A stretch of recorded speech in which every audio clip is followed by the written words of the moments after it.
Welcome to the Hey Stanford podcast, Melissa. Thank you. Thanks for being here. I'm delighted. What an honor. I'm happy to have you. Let's get started. Today on the podcast, we're talking about one of Stanford's most special places, the Stamford Museum and Nature Center.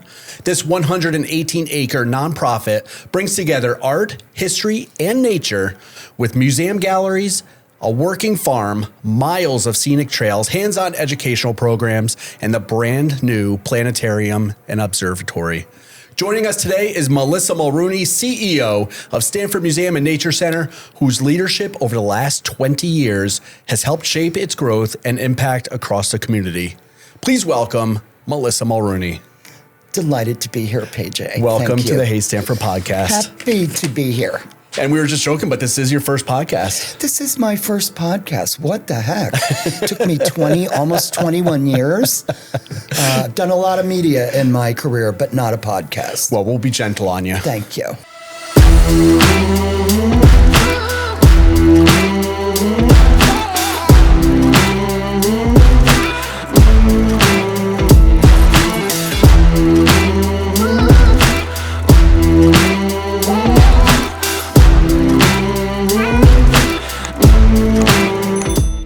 Hey Stanford is your number one resource for all things local. And if you're tuning into this podcast, I'm guessing the city of Stanford holds a special place in your heart. So if you want to rep the city of Stanford, Hey Stanford, the store is where it's at. We make comfy, stylish hoodies and tees inspired by our city. Perfect for anyone who wants to rep Stanford while keeping it local. Hey Stanford, the store is your go-to for local goods, gifts, apparels, and more. Stop by in person at the Stanford Town Center or shop online at heystanford.com. Your one-stop spot to support local and look great doing it. You've led the Stamford Museum for the last 2 decades. Yeah. That is an impressive amount of time to be at a place.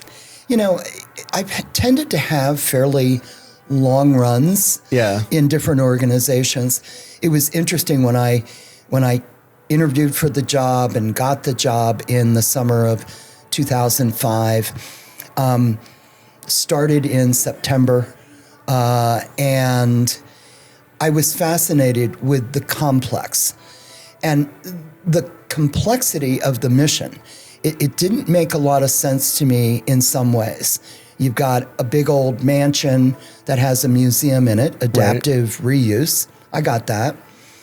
Then you've got a working New England farm with heirloom breeds of animals.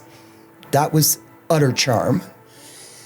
Then we've got a crazy observatory up on the hill that looks like something, out of the 60s, and it was. It was, yeah. And then we've got 80 acres of hardwood forest and environmental education, and a preschool in a garage. So I'm looking at this place, and there had been a lot of deferred maintenance. It was a mess when I got here. And it really, it's my jam to sort of look at like a 40,000 foot view. Right. And ultimately that led in the first several years to talking with the board about doing a master plan so we could really look at the next 50 years of the institution. And that's what led us to the vision for the capital improvements that we needed to do. And all these great milestones that have occurred over those last several years. Yeah. For those that don't know the full story of the Stamford Museum, what's at the heart of the museum? What makes it truly unique? I think it is education. And I will also say social engagement. I have a philosophy as a museum professional that museums are places to engage. Unlike the theater, where you get your ticket, they shove you in a row, in a seat, the curtain goes up, you get an hour, and then they let you out for 20 minutes, and then you have to go back. When you come over the threshold of a museum, you're walking into a social experience. You're able to get a cocktail, you have hors d'oeuvres for an opening, and then you're able to tour an exhibition at your own pace. Inevitably, in Stamford, you've got friends that are Right. there. Yep. So you are able to share the experience of the exhibition, talk about it, run out to dinner afterwards, but it is a completely social experience. And that's what I love about it. That's what I love about the museum world. And again, I come from a performing arts background, but the museum world really lit me on fire when I started at 28 years old at the Delaware Art Museum. Wow. And it was just that. Yeah. It was the social engagement. It was the power of community. It was the power of aesthetics and the cultural arts. It just lit me on fire. Right. Talk to me about that journey before the museum. You mentioned Delaware. Yeah. I think you spent some time in Newport also. Yeah, well, originally my family is from Delaware. I was born in California, and we were all raised at the Air Force Academy in Colorado. Oh, wow. My father's retired colonel and World War II and Korean War veteran. So my childhood was spent at the foot of the Rockies at the Air Force Academy. And my dad was on the first faculty, and he helped build the academy and open it. Wow. And that's when we moved on. So at the end of my 8th grade year, we came back east. And, we'd come back for summers always. But to finally be on the East Coast, we were living in D.C. My father retired, was in an executive director position for a nonprofit educational association in Washington, the apple doesn't fall too far from that tree. And I was experiencing big city life from living at the foot of the Rockies. Right. And it was magical. Right. It was magical, to be in the mid-Atlantic, DC, New York, Boston. And then we still had the beach. And we summered in Delaware, where our family is from. Very nice. Yeah. Is it Rehoboth? Over Actually, Bethany is where we had homes, and again, my parents would come down on the weekends. So the interesting journey was, I started out after I graduated from the University of Delaware with a degree in theater and English literature. I came out and I'm like, I really don't want to be an actress. It's not the lifestyle. Right. You're a product of your upbringing, and it really wasn't the lifestyle. But I was a good writer, and so I had mentors. I worked for Broadcasting Magazine with John Mercurio, who was really my first mentor. And he said, you're a really great writer. You need to get into the advertising world and do copywriting and creative directing. And he was the one who taught me how to proofread and edit and all these great things that became central to my, very young resume. Right. Yeah. So I did that, of course, at a corporate headquarters in Wilmington, Delaware, with the DuPont Company and Hercules and AstraZeneca, all these big corporations. Yeah, right. Was a great proving ground for me. And I ultimately did that for about 5 years, and I kind of got tired. I was looking for something that mattered. And a friend of mine who had the job as director of public relations at the Delaware Art Museum had just had a baby. And Corey called me and said, I just went back to work, and I really don't want to work. I want to be home with my kid. They're looking for a new director. Is this something you might want to do? And I thought, wow. What a pivot. Yeah. It was a great pivot. Yeah. And, it was a rigorous process. I got the job, and I walked into the greatest show on earth.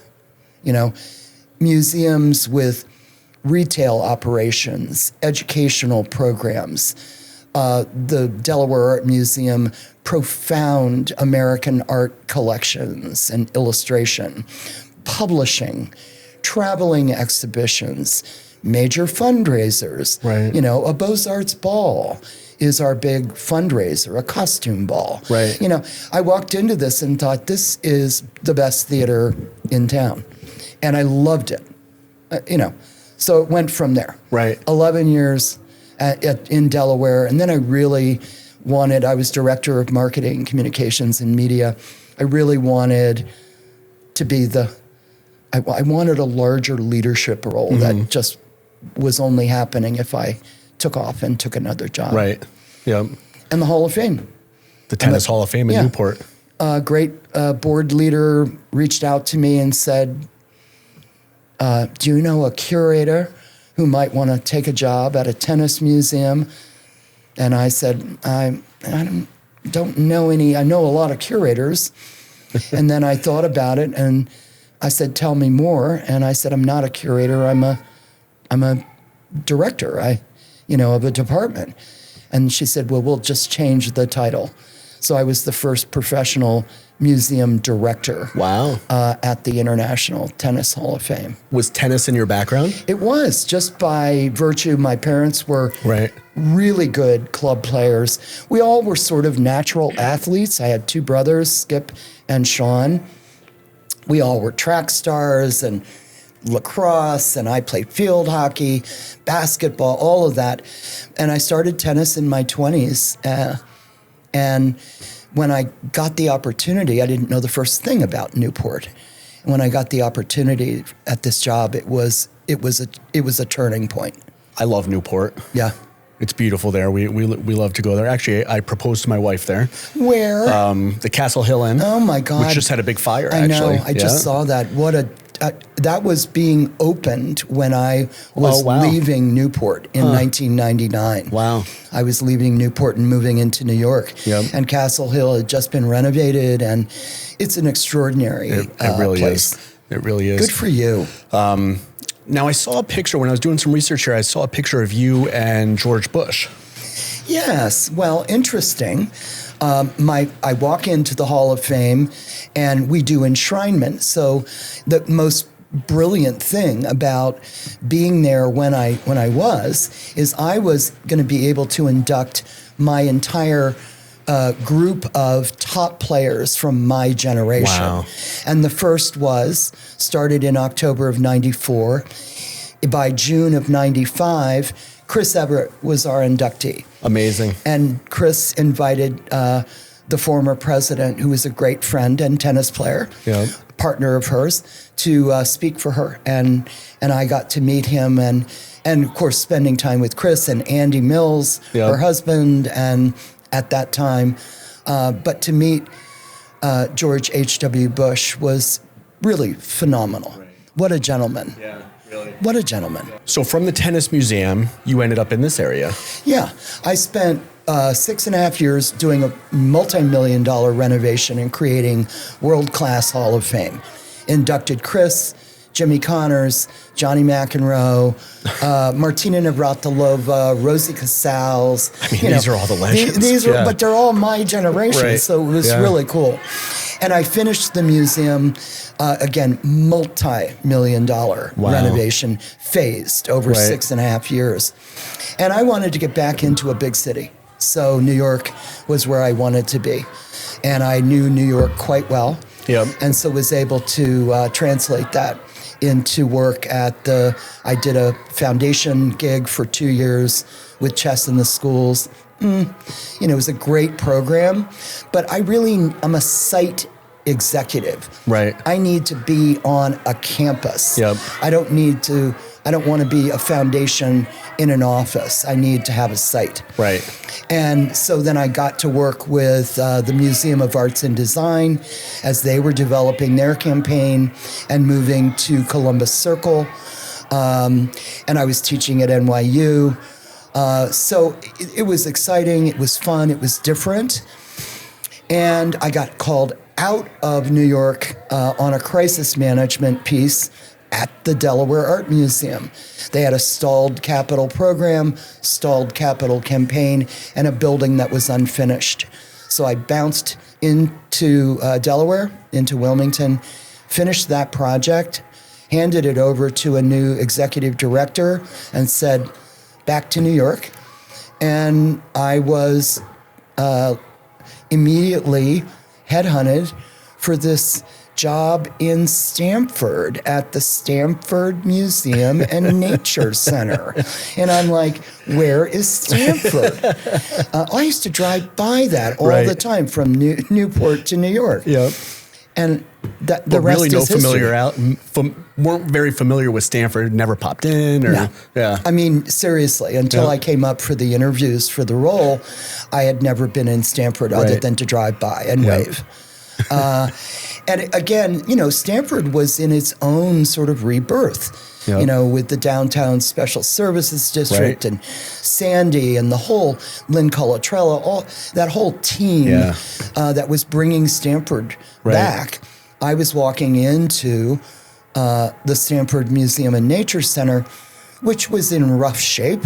This was late 90s? This would have been 2005. 2005, yeah, got it. when I started in the fall. Yep.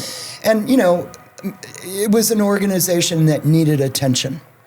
And it's, again, my thing is really looking at the structure and really making necessary change in a thoughtful way. Right. And it's a process, but made pretty swift change in the first 3 years. Wow, yeah. And we, with the help of Dan Malloy, who was mayor at that time, we got some funding for a master plan.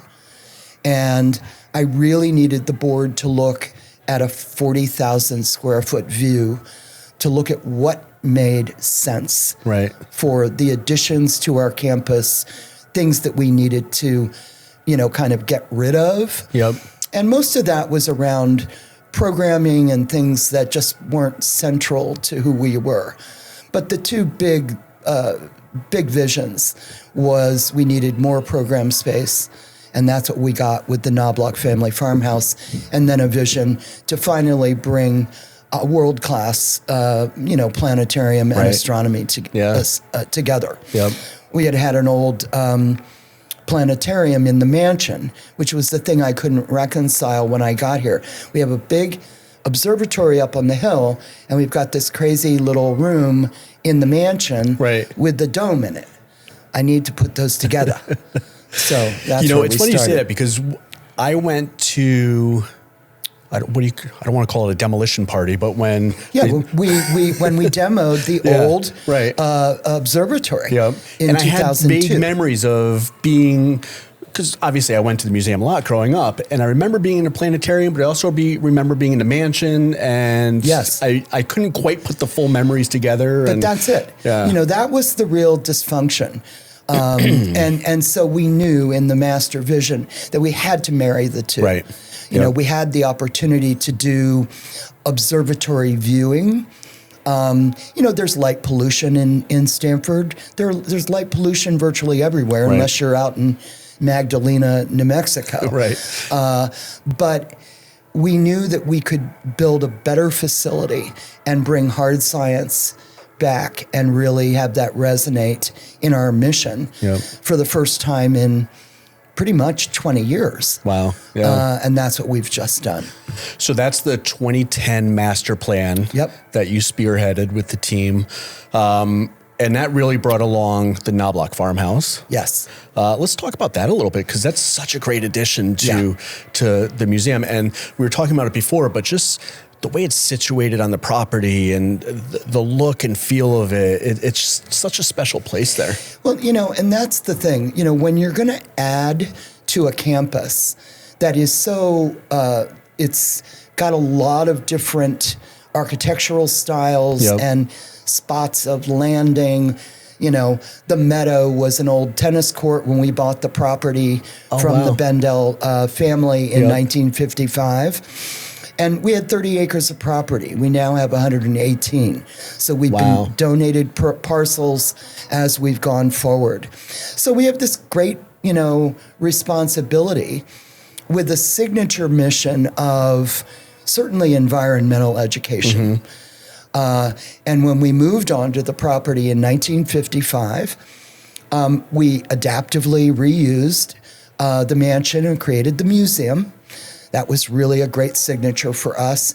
We had been in Cortlandt Park in the 40s and early 50s, and we tested out a barnyard where we had a cow and a chicken and a goat. And remember, it's the 40s. And communities were looking at central gathering spaces. So parks and town halls and town centers were where people engaged socially. So we were trying out these different things. And with the mansion and getting this property of 30 acres, we had the ability to immediately add and start to configure. So the board said, let's do a farm itself. And we had not a petting zoo, but a real working New England farm that would show heirloom breeds of animals. And that became another educational part of our mission. Right.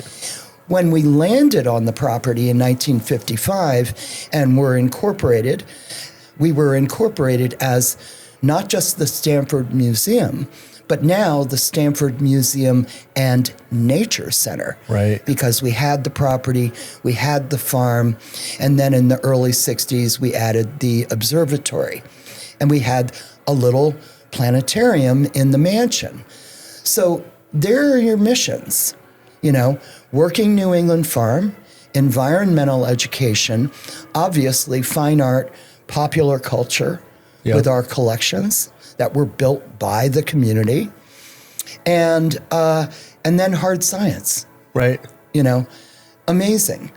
And again, as quirky as I thought the mission was when I first arrived, as I lived the experience and I looked at the seasonal nature of the organization, winter on the farm is far different than spring. Right. When the babies are being born and all of that. So there are these interesting rhythms to the campus. Yep. And that's another reason that it works.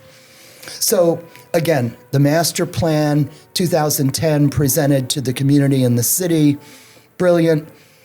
And we're in the biggest economic downturn in my recent memory. And I've been through a lot of them. Right. 1987, 2000, all of that. And we were just at a terrible time. And I said to the board, we have this brilliant master plan, and we've got lots of infrastructure things that we can do. But I'm not moving us into a capital campaign where we cannot be successful. Right. So we paused for 4.5 years. Oh, wow. And finally, 2014-15 started organizing the campaign. That was the time. Wow. Yeah. And the other piece that is critical from the master plan is we are going to build in the future a new museum. Because again, we've been in adaptive reuse of the mansion for the museum. But ultimately, we need to build a museum, a proper museum to house the collections. The mansion itself, Henry Bendel donated. I mean, that's such an impressive property to come from a man like him to donate that back to you. Well, here's what happened. He was, again, running Bendel's in New York, one of the most elegant department stores on Fifth Avenue. I know it well. Yeah. Bergdorf, I know it well. And he started to build a summer home. And it ultimately was the Bendel Mansion in Stamford. And this is what he used as his summer home. Right. So this crazy piece of architecture, it will never be a National Historic Landmark, trust me. But it was just fun. And it was called the Laurel Lake Lodge. Laurel Lake Lodge. When he died in the 40s, it was sold to Alexander's department store, which is the big umbrella retail for, I think it's Macy's and a lot of other retail. They used it as a corporate retreat. And then they did that for a while. So Bendel was long gone and the mansion was transforming. Right. And it was a variety of different things.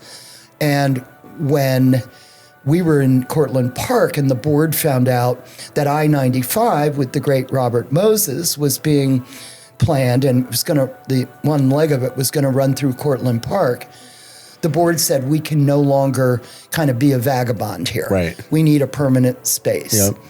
And the mansion was available. And we bought it in 1955 for $150,000. Wow. 30 acres with the gatehouse, the garage, which is now our preschool, if you can stand it. Oh, wow. And the mansion itself. And everything else, all the other smaller outbuildings, were added once we moved up on the property in Amazing. 1955. It's funny that he built his summer home in Stamford because I also built my summer home here. Really? My winter home, my spring home. It's all of it. I'm with you, dear. I have a lovely mid-century Swiss chalet. It's all here. It's a lovely summer home, a lovely spring home. Beautiful place. That's a really special story, though. Yeah. A nice little history there. Yeah. Now that brings us to one of the biggest milestones in recent times at the museum, but the planetarium and observatory. It's amazing. Yeah. Well, again, when we were doing the master plan, we knew that I couldn't do the museum. We couldn't build what at that time was spec'd at $40 million. Wow. Was in the center of the campus. Ultimately, a museum built into the hill with the Bendel mansion up on the hill, up on top. But built into the hill is a beautiful museum. This is as we began to look at the phasing of how we would handle the campaign. I said, I can't blow up the center of the campus. I'd blow up our entire stability. Right.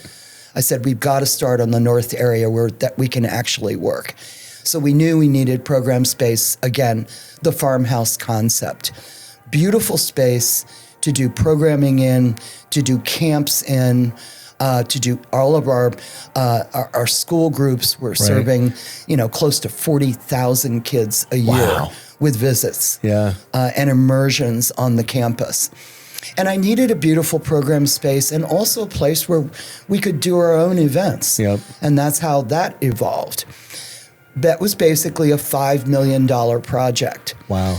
And the second phase that we determined, so we do a campaign for 2 phases, not one-off campaign and then do another campaign. We said, let's do a 2-phase campaign. The second piece was to finally align the planetarium idea and theater with the observatory hard science piece. And that's how the second phase was determined. We couldn't renovate the old building. It was just, it had gone to pot. Yeah. It was rotting from the inside out. We actually condemned it. And I was going to say, finally, it wasn't used the last several years, right? Yeah. And when you all came for the great groundbreaking, we took that building down. You guys did one of the best stories of that, thank you. By the way. Appreciate it. Actually, I'll link it in the bio here because I think we have some great pictures of just the telescopes coming out, and that was a really special day. Again, we were looking at the most sensible way to approach the best additions we could make to the property that would allow us to flourish. The farmhouse came, we opened that in 2018. We were taking a little bit of a breather because we'd sprinted to the finish line on that. New sugar house, new outdoor complex with the farmhouse plaza and the overlook terrace. Taking a breather, and as 2019 rolls, we cascade into COVID. Oh, right. That special time. Yeah, that was wonderful. A really very exciting time to be a leader. Yeah. With your hair on fire, You've had financial crises, COVID. Yeah. And again, we are grateful to the city for giving us a portion. We get about $1,400,000 from the city on a $5.5 million budget. We raise the rest every year. It's clear the city sees the importance of the museum. Yeah. I think they do. They understand us as a very unique educational, destination. Right. Not only for our kids, but for adults, which has been that's been my big priority, is getting people who used to go there as kids. Right. Yep. And they aged out and they had their kids there, and then they aged out and they didn't come back. And I said, that's ridiculous. You don't want to pet a goat? What's the matter with you? Come on. So I was really determined, and really the last 10 years have been a heavy focus on getting adults involved with lots of different programming that we do. But anyway, so the farmhouse was our first success. We went through COVID. And it took us a while to get our legs back. I think for everybody. Right. All of the nonprofit organizations, our schools were disrupted for several years. Yep. And then it was time to get started. And we started the campaign again in 2003. And that's when we took down the observatory building itself. And I'll give you a little bit of poetry. So we salvaged through all of the rubble, took out all the steel and all the copper and everything we could recycle, et cetera. And then we ground up the rest of the building, and it was a big pile of gravel. And Ashforth and Verity came to us and said, what do you want us to do with this gravel? We can load it off and take it and pour it somewhere or store it somewhere. I said, let's use it as the foundation for the new building. And we used it to redo all of our back access roads. We used the gravel. I love that. Of the Astronomy Center. That's amazing. So it became the foundation for the new That's so special. I Planetarium love and that. Astronomy Center. That's really cool. Yeah, it is. It's like when someone drops their ashes at Yankee Stadium or There you something. Please don't do that. We do not do that at the Stamford Museum and Nature Center. But anyway, so, it's just been this kind of just a joy. Right. There's been a rhythm to the whole thing. Am I going to tell you it was easy? No. Right. These last 5 years with the COVID and what we've seen in changes in the economy and changes in funding at the federal level, we were going after NASA money. Wow. We were going after, with the help of Congressman Himes and Chris Murphy and Senator Blumenthal, we were going for federal funding to help us with this gorgeous science building. Right. And just ground to a halt. Millions of dollars left on the table. Wow. But I'm thankful to, Caroline Simmons, Mayor Simmons, and our great leaders in this state for sticking with us and helping us, move to the finish line. Right. And again, we opened in November to great fanfare and joy. I was lucky enough to be at that opening night and to see so many just happy faces there and the accomplishment of getting that building together. It doesn't seem like it was that long. Obviously, you guys put in a lot of work, but from the demolition to then, Yeah. I mean, it ultimately was happened. about a 3-year span. Yeah. And it took us a little less than 2 years to do the building. The farmhouse took us 15 months, start to finish. And the Astronomy Center took us 23. Wow. But it was, we were fundraising along the way. Mm-hmm. But the community, the founding investors that have such care for this organization, it doesn't get any better than that.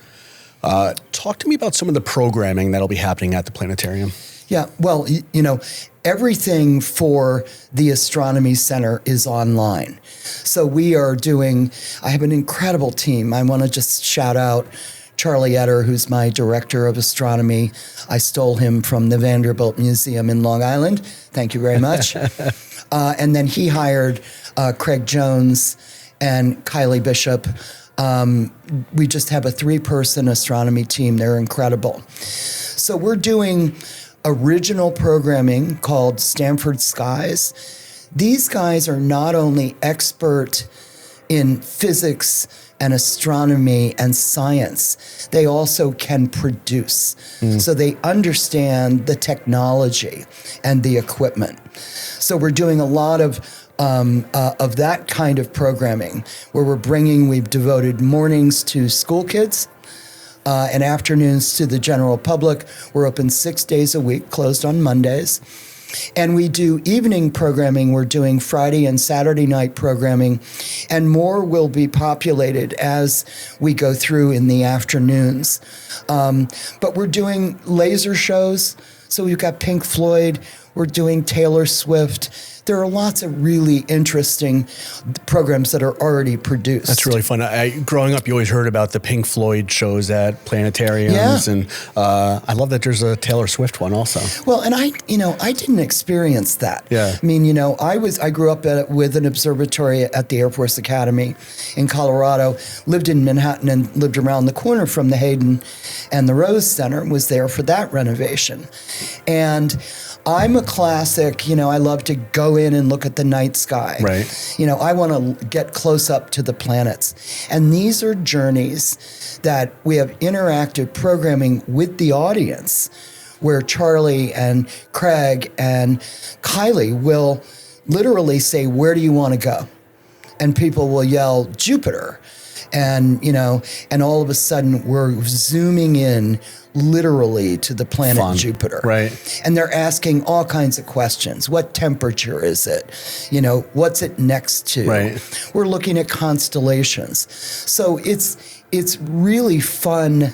And engaging. Live programming. Right. And with kids, they, everybody thinks they can stump my staff, and they can't. So, but a new challenge out there. Really I like it. These guys are on. So they have been a joy to work with. Amazing. And we're really settling into rhythm. And, the winter time is different than the spring and summer. So again, it's that seasonal rhythm to the organization, and a brand new facility. Yeah. So, and beautiful lounge areas. We're doing, again, live programming. The Artemis mission is a big deal right now. What's that? That's the new space mission that has been postponed a couple of times. The launch has. And we're getting live feeds, and we have lots of giant televisions, so we can show people live feeds of what's going on. Oh, wow.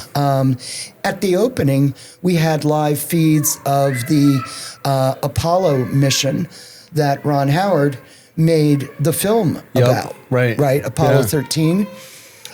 So we had the original live feeds from the 70s. Wow.